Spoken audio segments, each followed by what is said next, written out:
Good evening and a warm welcome to Straight Talk. Our guest this evening is Mr. Anthony Lam, Executive Deputy Chairman of the Federation of Hong Kong Industries, and within that is the Chairman of the Industry Group 8 for the Food, Beverage and Tobacco. Mr. Lam is also the CEO and the Vice Chairman of Golden Resources Group, a rice and retailing business listed on the Hong Kong Stock Exchange. He is also Chairman of the QMark Council, as well as the Advisory Committee on Agriculture and Fisheries. With his wide-ranging and authoritative experience in the food industry, we have invited Mr. Lam to tell us, could Hong Kong run out of food? Welcome, Anthony. Thank you. I'm delighted to be here, Eugene. Anthony, perhaps we can start by asking you to give our viewers an overview of the current state of Hong Kong food supply. Hong Kong food supply is absolutely no problem. So Hong Kong actually imports most of their food. For example, the fresh food, most of them are imported from China. And for example, cattle is 100% from China. On the other hand, live chicken, poultry, is 100% from Hong Kong.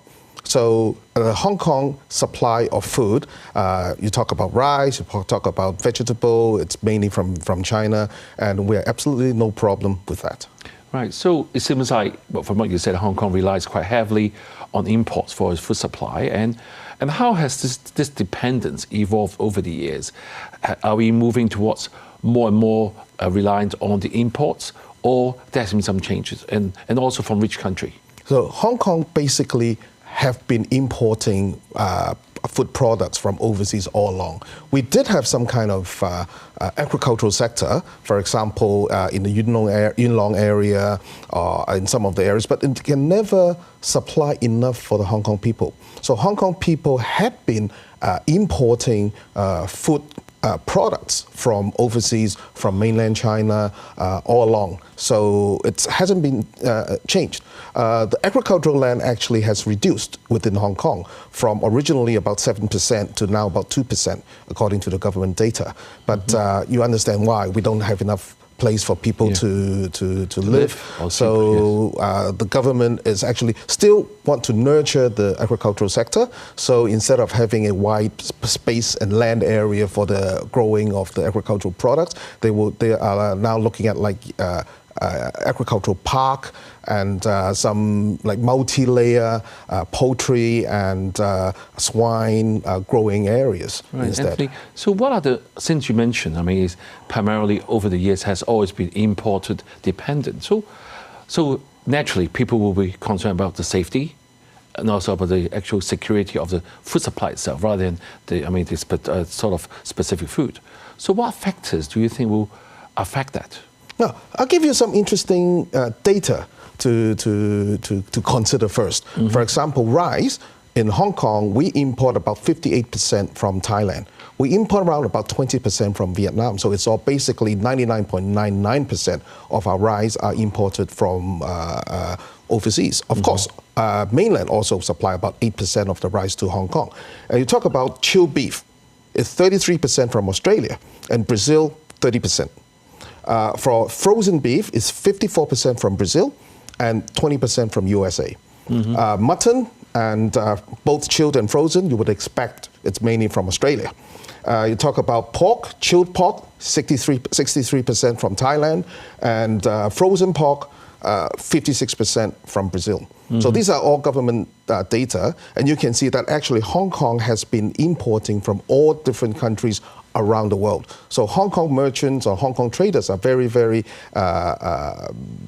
easy to look for different suppliers and different locations around the world for the best quality product to be sent to Hong Kong.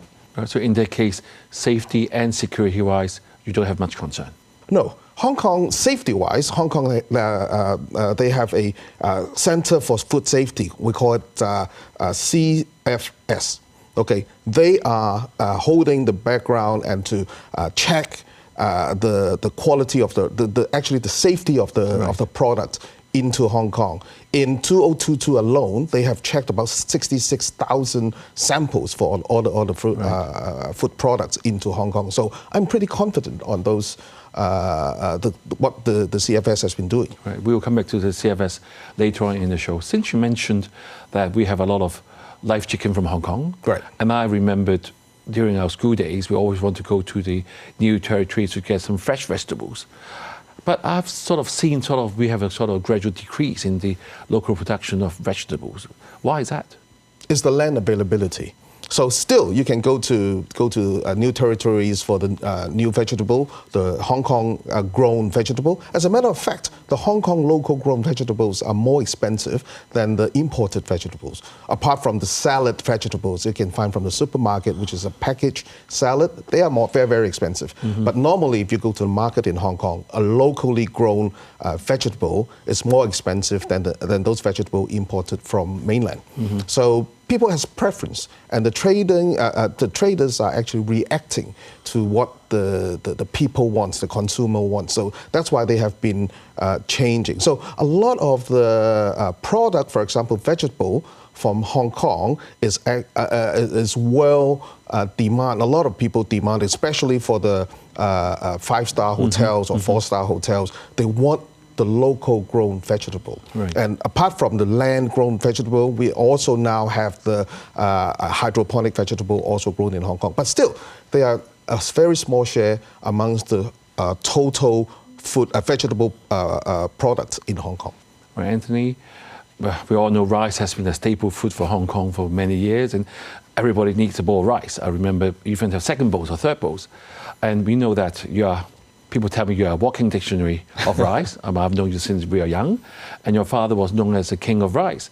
So as a third generation of executive of this family business, the Golden Resources Development International, can you share your observation on the rice market in Hong Kong? I mean, in the last 50 years, what have you seen? Have you seen sort of a increasing rice market or decreasing, or what have been your observations? Okay, Hong Kong, for example, the manufacturing sector in Hong Kong, the blue-collar worker in Hong Kong has been reduced.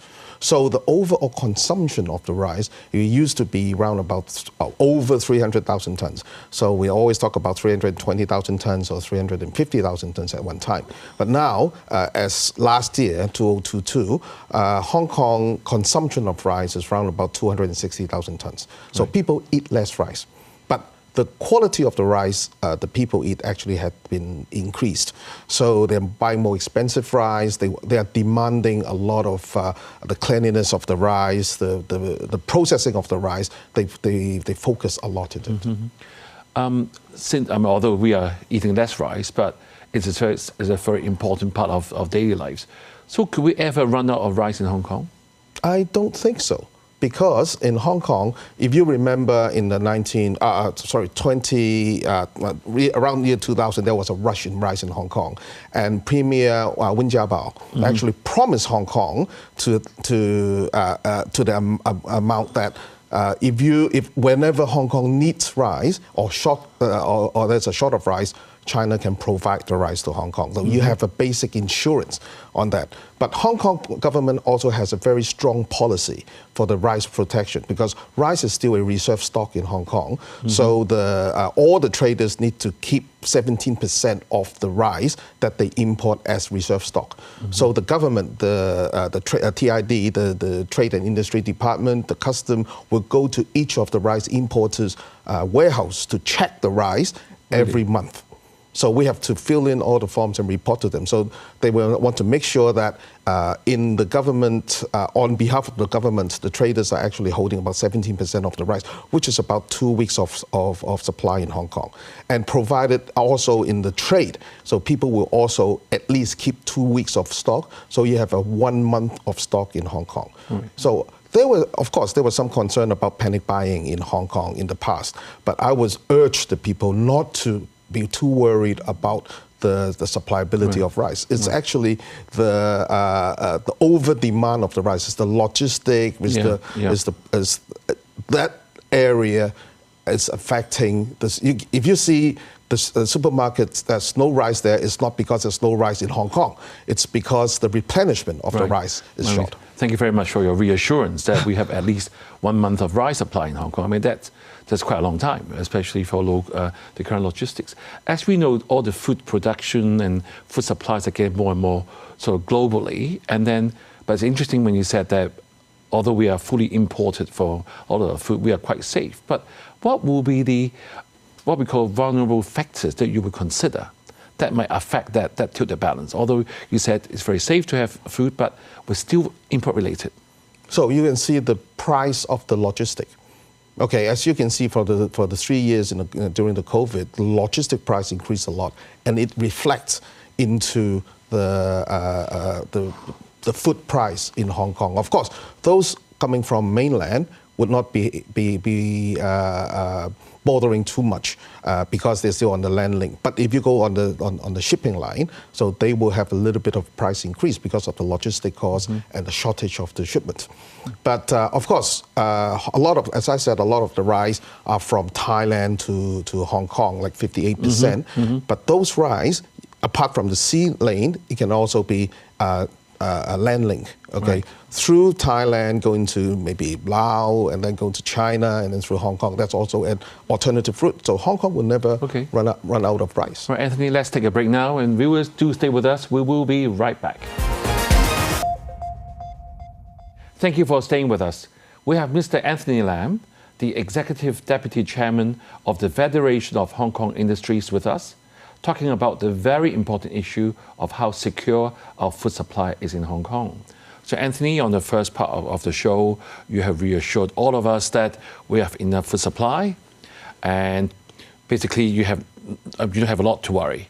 But being on the other side, we're still worried about, because you have told us 99.9% is basically imported food. So has any steps been done by the Federation of the Hong Kong Industries to try to diversify the different sources so that we have less dependency on a few countries? Actually, the Federation has been advocating a few of the areas that the government might do to enhance the food production in Hong Kong, to enhance the food manufacturing in Hong Kong. So one of the enhancements we want is to build what we call the Advanced Manufacturing Center, the AMC, of food production. So the food production, if it is done in a multi-level in Hong Kong and supplied by yet again, AMC, the Advanced Manufacturing Center for cultivating swine and cultivating poultry, so we can have the local Hong Kong products supplied to the food processor in Hong Kong, and directly from Hong Kong can export the food product from Hong Kong to the GBA area. So this is what we're advocating, especially in the northern metropolis area. Right. Anthony, you know, Hong Kong has a very high population density, and in a way, making food distribution and logistics very critical. You mentioned earlier that sometimes if the food or the rice hasn't been replenished, there's a reason you see a sort of apparent sort of empty sort of shelf of no rice.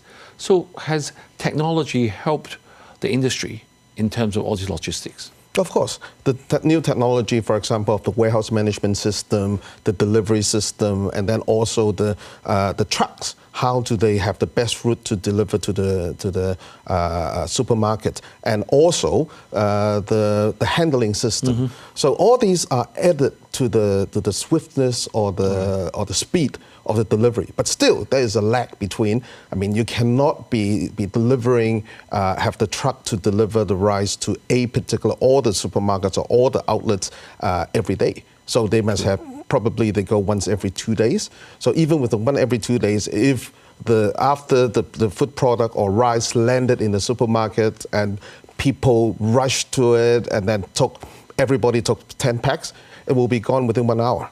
Right. Okay, then there will still be a lag on the delivery or the logistic part. So I think the industry had improved a lot on the technology side, because the Hong Kong government also have given out a RFS, what we call the Reindustrialization Funding Scheme. With the RFS, they are able to help the manufacturing sector to improve the production lines and even packaging lines and even delivery services, right, so that Hong Kong can actually improve on that area, so that the supply chain side can be improved. Right, Anthony. you're also the chair of the Advisory Committee on Agriculture and Fisheries. And before I'm going to ask you something about fish supply in Hong Kong, I want to ask you about the challenge of sort of limited farmable agricultural land in Hong Kong. I mean, this is reducing, as you said earlier, because of, we need land for housing. How do you tackle that? We advocate the multi-level production area, because you still need, for example, the conservation, the wastewater treatment, everything. If you're in a multi-level building, it can actually double up or triple up, or even you can have 7 floors or 8 floors of the production area. So you talk about hydroponic farming, that can be all indoors. And the AFCD is actually proposing now, or has been approved, with the new agricultural park in Hong Kong, so that they can show the public or the farmers how to use the latest technology in farming. So totally there will be 80 hectares of land for this purpose. So the government is giving the people a lot of choices of if they want to be a farmer or grow things. And you can actually see recently, over the past 5 years, Hong Kong has come up with some amazing agricultural products, like the forget-me-not fish. Yes. It used to be only in Malaysia, and very Hong Kong, yes. very expensive fish. But Hong Kong agriculture sector has been, the fishery sector bought those fish into Hong Kong and grow in Hong Kong. And even the hairy crab is now available as a Hong Kong grown hairy crab. So these are all new technology, and the people are interested into growing. Just for interest, would that make our forget-me-not fish and the hairy crab cheaper? It will be more, it's a Hong Kong taste. You worry about the water quality, but the hairy crab in Hong Kong, with the very good water system in Hong Kong, I'm not worried about the water quality as well. Well, since you mentioned forget-me-not fish, a very famous fish, they're very expensive. So where is most of our fish from for Hong Kong supply? Oh, Hong Kong, most of the fish actually from China. Over 60%, in fact, it's close to 70% is from China. So Hong Kong doesn't have to worry about there's a lack of fish in Hong Kong. So of course, our own fishermen will also go out to the sea to catch the fish. But the supply, I don't think there's any problems in Hong Kong. Right. Anthony, last week we had Professor Kenneth Leung from the City University on the show talking to us about the safety of imported Japanese food. He said that all Japanese food imported in Hong Kong is safe for consumption because of the stringent test of the radioactive levels by our government. However, although the tritium in the water is fairly low, it is going to be for the next 30 years, it still have a cumulative effect. So he said it's better that we don't eat as much as before, even that is safe. And I just want to ask you, I know you are a fan of Japan, and when you go to Japan now, do you still feel safe of consuming their local seafood? Okay, well, actually, the Japanese government spent a lot of time to try to explain to the importers and to the traders about the quality of their fish, especially out of the water, especially the Alps, going through the Alps system, the advanced processing system, how to actually treat some of the water before diluting in the ocean. Okay, according to science, the level is minimum, so that it's fit for people's consumption. But of course, there are also the people's sentiment. So I would urge the Japanese government to be very open with their data.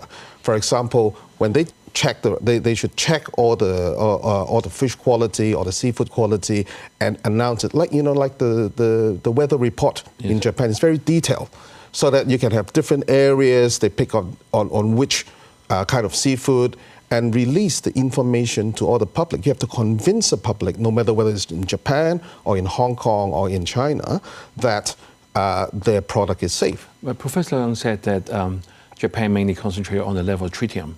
Yes. But they also have strontium and selenium, a different type of material also found that they haven't reported. So do you agree with Professor Leung saying that in Hong Kong is safe, but then you have to be careful because it's still a cumulative effect, even in Japan? What is your view on that? So according to what we have seen in the trade, we have seen the figures. They also reported of different like strontium, iodine, tritium, and everything. The only problem that they have is the tritium, because tritium acts very close to water, so they cannot treat tritium. Of course, after treatment, the strontium still have a very low level. The iodine also have a very low level, which is, according to the Japanese government, it is on a safety level. Okay, so there's some of these radioactive materials. They are in the wild as well. So I would urge the government, even the Hong Kong government, and then especially the Japanese government, to release all this data so that people feel safe when they eat it. There's now all the sentiment they're saying that it's not safe, the accumulation. Yes, you talk about the next 30 years.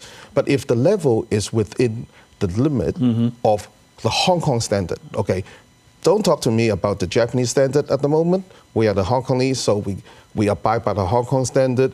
So if this is the Hong Kong standard is below the Hong Kong, if the seafood contamination, or we call it after they check the figures are under the Hong Kong limit, I think it's just safe to eat. Well, Anthony, and the last question for you for tonight is, in the past in Hong Kong, I mean, it's very reassuring to hear from you that we have a very safe supply, constant supply, we never run out of food. But there have been a few incidents that we have people running for food, like a couple of years ago. I mean, people were talking about universal testing, last year actually.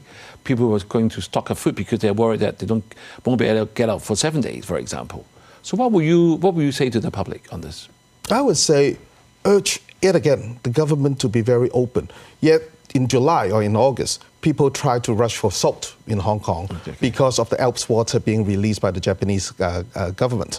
Okay, so there are you get a lot of information from different places, but listen to the main media, listen to the government, and advise what to do. In Hong Kong, you don't need to hoard things because they are available in Hong Kong. The government is doing a very good job. The traders are doing a very good job. I don't see much problem in Hong Kong apart from maybe some wrong information. People get all sensitive about those information and go and rush for the rice or the food product. Or toilet paper. So thank you, Anthony, for your valuable insights into the intricacies of Hong Kong's food supply and for reassuring us of the measures that have been put in place to secure it so that Hong Kongers do not run out of food. Viewers, I'd like to leave you with a quote from Gandhi: "The world has enough for everyone's needs, but not enough for everyone's greed." Have a good evening and see you next week.